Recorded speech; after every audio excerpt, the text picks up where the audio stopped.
मित्रांनो नमस्ते. मी डॉक्टर धनाजी राणे.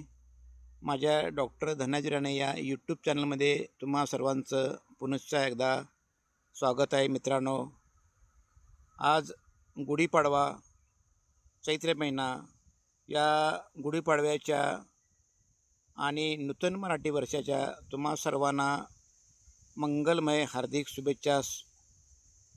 मित्रांनो, समोर पाहता हा कडुनिंब आहे. कडुनिंबाच्या फांदी पाला आहे. मित्रांनो, गुढीपाडव्याला कडुनिंबाला अनन्यसाधारण महत्त्व आहे. कारण आरोग्य, आयुर्वेदिक गुणधर्म आणि जीवनातील कडूगोड अनुभवाचे हे प्रतीक मानले जाते. कडुनिंबाची पाने खाल्ल्याने शरीरातील उष्णता कमी होऊन पचनशक्ती सुधारते. गुढीला पाने बांधल्याने वातावरणातील जंतूचा नाश होऊन जीवनाची आरोग्यदायी सुरुवात होते.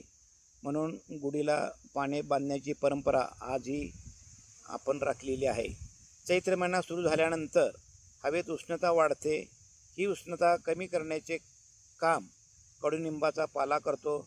म्हणून मित्रांनो, गुढीपाडव्याच्या दिवशी कडुनिंबाची पाने खोबऱ्याबरोबर किंवा गुळाबरोबर खाणे आज ही परंपरा मानवाने सुरू ठेवली आहे. कडुनिंबाचा कडू स्वाद आणि गुळाची गोडी हे जीवनातील सुख दुःख, यश अपयश या दोन्ही अनुभवाचे प्रतीक आहे. मित्रांनो, आणि हे मिश्रण आपल्याला जीवनातील कडूगोड प्रसंगांना सामोरं जाण्याची आठवण करून देते. म्हणून पाडव्याच्या दिवशी सकाळी रिकाम्या पोटी कडुनिंबाची पाने, फुले, ओवा, जिरे, हिंग आणि गूळ या सर्वांचं एकत्र मिश्रण करून खाण्याची परंपरा आज ही मानवाने राखलेली आपण पाहतो.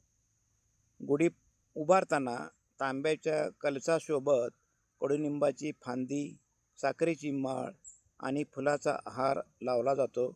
हे आरोग्य, सुबत्ता आणि सकारात्मकतेचं प्रतीक मानले जाते. मित्रांनो, आयुष्यामध्ये कडू, गोड, तिखट, आंबट, खारट खाणं हे आरोग्याच्या दृष्टीनं हितावं असतं. आणि म्हणूनच हे सगळे सणवार जे पूर्वजांनी घालून दिले आहेत, त्या प्रत्येक सणवाराचं महत्त्व आरोग्यासाठी खूप महत्त्वाचं असतं. हे आपण बऱ्याच सणामधून पाहत आलो आहोत. प्रत्येक सणाला हवामानानुसार वेगवेगळ्या प्रकारचे पदार्थ